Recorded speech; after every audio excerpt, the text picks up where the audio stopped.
අපේ ජීවිතයේ අපට නිතරම දැනෙන්නේ උදව් කිරීම යනු යමක් දීම හෝ ගැටලුවක් විසඳීම බවයි. අපි උදව් කරන විට අපේ සිතුවිලි බොහෝ විට මෙසේ පවසනවා. මට මේ පුද්ගලයා අවශ්‍යයි. එවිට මට හොඳ කෙනෙක් ලෙස හැඟෙනු ඇත.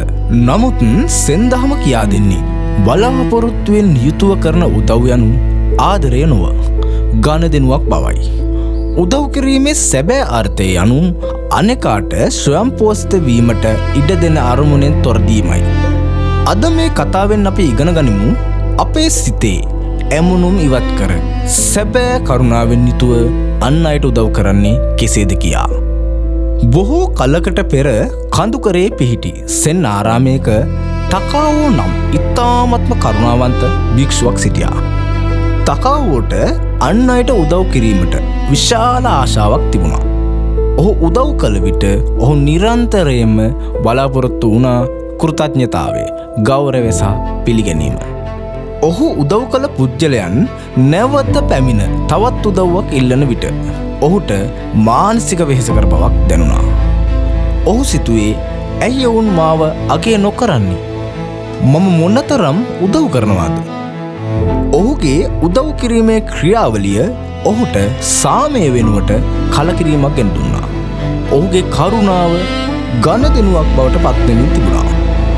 දිනක් ඔහු තම ගුරුවරයා වූ මාස්ටර් සූකෝ හමුවට ගොස් කලකිරුණු සොරෙන් මෙසේ පැවසුවා. ගුරුතුමනි, මම අන් අයට උදව් කරනවා. නමුත් මම සතුටක් ලබන්නේ නැහැ. මට දැනෙන්නේ මා භාවිතා කරන බවක්. උදව් කිරීමේ සැබෑ අර්ථය කුමක්ද? මාස්ටර් සූකෝ කතාවට කිසිවක් කීවේ නැහැ. ඒ වෙනුවට ඔහු කතාවට උපදෙස් දුන්නේ අද දවසේදී ඔබ උදව් කිරීමට ඇති ඔබේ ආශාව මුල්මලින්ම නවතා දමන්න. කිසිවෙකුට කිසිවක් නොදෙන්න. කතාව මුළු දවසම කිසිවෙකුට උදව් නොකර නිහඬව සිටියා. ඔහු දැක්කා පුද්ගලයන්ට ඔවුන්ගේ වැඩ තන්නිවම කරගත නොහැකි බව. ඔහු දැක්කා ඔහු උදව් නොකළ නිසා ලෝකය කඩාන වැටුණු බව. රාත්‍රියේදී ඔහු නැවතත් මාස්ටර් සූකෝ හමුවට ගියා. ගුරුතුමනි, මම කිසිවෙකුට උදව් කළේ නැහැ. මට දැනුනේ විශාල හිස් බවක්. මාස්ටර් සූකෝ මෙන්න මෙහෙම කිව්වා. කතාව, ඔබ උදව් නොකළ විට ඔබ වේදනාවට පත් වුණා. ඔබේ උදව් කිරීමේ ආශාව යනු ඔබේ අවශ්‍යතාවයයි. ඔබ උදව් කළේ අනෙක් අයට නොව ඔබේම අභිමානයටයි. මාස්ටර් සූකෝ තකාවට උදව් කිරීමේ සැබෑ අර්ථය පැහැදිලි කළා. මාස්ටර් සූකෝ මෙන්න මෙහෙම කිව්වා. තකාව, සැබෑ දානය යනු කිසිවක් නොදෙන දානයයි. කිසිවක් නොදෙන දානය යනු ඔබ තම ශක්තිය සහ කරුණාව පිරී ඇති විට ඔබ යමෙකුට උදව් කළත් ඔබ ඔවුන්ගෙන් කිසිවක් බලාපොරොත්තු වන්නේ නැහැ. ඔබ කෘතඥතාවය හෝ ගෞරවය බලාපොරොත්තු වන විට ඔබ කරන්නේ ඔබ දෙන තෑග්ගට බැඳීමක් එකතු කිරීමයි. ඔබ කම්බයක් දෙනවා වගේ. සැබෑ උදව් කිරීම යනු ඔබ ඔබේ හදවත පුරාම කරුණාව පතුරවා හරින්න. ඔබ කරුණාව පතුරවා හරින්නේ එය නැවත ලැබීමේ බලාපොරොත්තුවෙන් නොව ඒ ඔබේ සැබෑ ස්වභාවය නිසයි.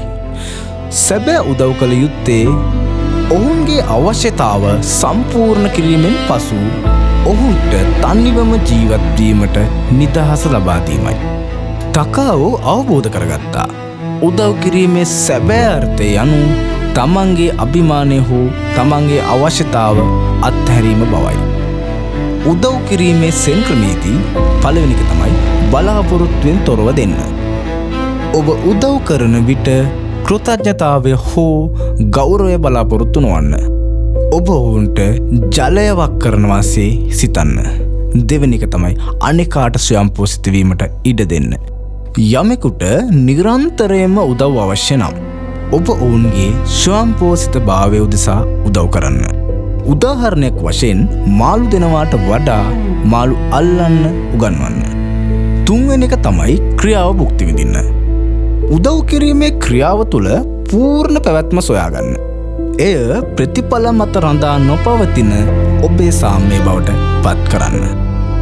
සෙන්දහම කියා දෙන්නේ ඔබ කිසිවක් නොදෙන දානය පුරුදු කරන විට ඔබ උදව් කරනවා වෙනුවට ඔබේ හදවතේ කරුණාව පතුරුවා හරින බවයි.